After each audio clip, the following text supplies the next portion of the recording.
नमस्कार, आप देख रहे हैं न्यूज इंडिया टीवी 24। आपको बता दें, राष्ट्रीय आदर्श पार्टी के राष्ट्रीय अध्यक्ष MS कटारिया द्वारा निदेशक सीमा जौनसारी शिक्षा विभाग उत्तराखंड को ज्ञापन दिया। उन्होंने बताया कि जिस तरह निजी शिक्षण संस्थाओं द्वारा शिक्षा के नाम पर अभिभावकों का शोषण किया जा रहा है, वह बहुत ही दुखद व पीड़ादायक है। उत्तराखंड सरकार प्रशासन से बार बार विभिन्न माध्यमों द्वारा इसका इजहार करते रहते हैं। उत्तराखंड सरकार व प्रशासन इस विषय में कोई सुनने को तैयार नहीं। लगभग 23 वर्ष हो चुके हैं, लेकिन आज तक निजी शिक्षण संस्थाओं की मनमानी रोकने के लिए इस विषय में उत्तराखंड सरकार द्वारा अभी तक कोई भी कानून नहीं बनाया। पिछले वर्ष 5 जनवरी 2022 को तत्कालीन शिक्षा मंत्री अरविंद पांडे द्वारा एक प्राधिकरण के गठन के आदेश जारी किए गए थे। प्राधिकरण का कार्य शिक्षण की गुणवत्ता के सुधार करना, निजी स्कूलों की मनमानी रोकने, फीस नियंत्रण के लिए कानून बनाया, एडमिशन शुल्क तय करना, अभिभावकों की समस्याओं को हल करने के प्रति समिति गठित करना था, लेकिन इस प्रकरण का आज तक कोई अता पता नहीं है। आपने ज्ञापन सौंपा है, किस चीज़ को लेकर ज्ञापन सौंपा है आपने? देखिए, एजुकेशन को लेकर आजकल जो मारामारी चल रही है, उसमें अभिभावकों का शोषण इस तरह से किया जा रहा है कि हर वर्ष फीस बढ़ाते हैं, 10 से 15-20% बढ़ा देते हैं, 30% बढ़ा देते हैं, लेकिन उसको पूछने वाला कोई नहीं। हमने कई बार इसकी शिकायत की,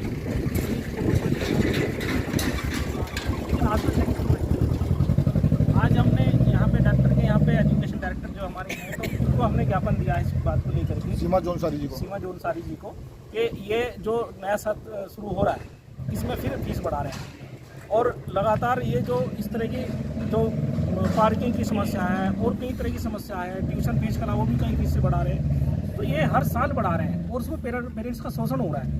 इसको लेकर के हमने लगातार आवाज़ उठा रहे हैं और आज भी इसी सिलसिले में इनसे मिले हैं हम लोग। अभी कुछ पेरेंट्स से हमें मालूम हुआ है कि फीस को लेकर उनको टॉर्चर किया जाता है। जैसे कुछ RT के बच्चे होते हैं, कुछ गरीब माँ बाप होते हैं, वो फीस नहीं जमा करवाए, उसके बारे में बात की आपने? हाँ, इस विषय में हमारी बात हुई है। हमने इसमें ज्ञापन में ये भी लिख करके दिया है कि जो कमज़ोर बच्चे हैं उनके पेरेंट्स को परेशान किया जा रहा है। RTA की जो उनको पूरी फैसिलिटी मिलनी चाहिए, वो पूरी फैसिलिटी नहीं दी जा रही है और उनसे फीस ली जाती है। कुछ स्कूलों की शिकायत मिली है हमें। यहाँ तक सुनने में मिला है कि उनके एडमिट कार्ड एग्जाम से पहले रोक दिए जाएंगे अगर फीस नहीं जमा होती है या TC नहीं दी जा रही है। ये भी कई जगह सुनने को आया है कि कुछ स्कूलों ने TC रोक ली इस वजह से कि भाई उनकी फीस जमा नहीं हुई, तो उनकी TC रोक ली गई कि पहले फीस जमा कराओ, उसके बाद आप जो है ना TC मिलेगी और आगे बच्चा बढ़ेगा। अगर इसमें कोई आपको ज्ञापन सौंपता है या कोई शिकायत करता है TC के बारे में या फीस को लेकर, तो क्या आप उसमें स्कूल के खिलाफ क्या करेंगे? हम स्कूल में इसके पहली बात तो रिक्वेस्ट करने जाएंगे, अगर हमारी बात नहीं सुनी जाएगी धरना भी देंगे, प्रदर्शन करेंगे और एजुकेशन विभाग में भी आके हम उसकी कॉपी लाएंगे और उसको जो भी हमारे पास प्रूफ है उसको लेकर के जाएंगे। देखो, ये जियो निकला हुआ है, आप इसमें जो है ना ऐसे नहीं कर सकते।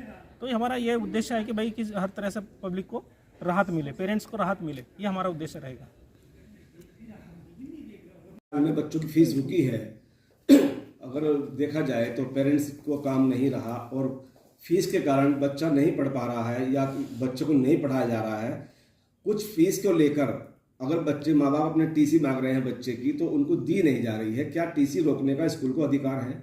स्कूल को कोई भी अधिकार नहीं है TC रोकने का, लेकिन यदि कोई ऐसे स्कूल हैं जो बच्चों को का उत्पीड़न कर रहे हैं, तो उनकी जो है उनके नाम और उनकी जो सूची है वो मुझे दे दी जाए, ताकि हम जो है इस पर जिले से कार्रवाई करवा सकें। कुछ अगर देखा जाए, ऐसा भी सिस्टम देखा जाए कि स्कूल की जो अपनी रणनीति होती है, एरिया होता है कवर्ड, तो उसमें उसके सिस्टम को देखा जाए तो पार्किंग नहीं होती, कहीं पर बिल्डिंग का स्वास्थ्य ठीक नहीं होता, कहीं टॉयलेट से आप साफ नहीं होती, तो उसमें आप क्या कार्रवाई करेंगे उसके लिए? क्योंकि शहरी क्षेत्रों में स्कूलों की जो भूमि की स्थिति है वो बहुत खराब है, वहाँ पर ज़्यादा भूमि नहीं है उनके पास, तो इसीलिए उसमें पार्किंग जो है वो सड़कों पे लगाए रखते हैं। लेकिन इसमें हमेशा पुलिस डिपार्टमेंट उनको कहता रहता है कि आप जो है पार्किंग अपने स्कूल के अंदर करें, ताकि वहाँ पर जो है, क्योंकि सड़कों पर जाम भी लग जाता है उनकी पार्किंग के हिसाब से। तो ऐसे स्कूल, क्योंकि वो तो पुराने स्कूल्स हैं और उनको NOC पहले ही दी जा चुकी है, तो ऐसे स्कूल हैं तो यदि वो इसकी व्यवस्था अपने स्तर पर करें कि जो पार्किंग है और अन्य चीज़ें की जो सुविधाएं इस बच्चों को दी जानी है, वो अपने स्कूल के अंतर्गत अपने परिसर में ही उसकी व्यवस्थाएं करें।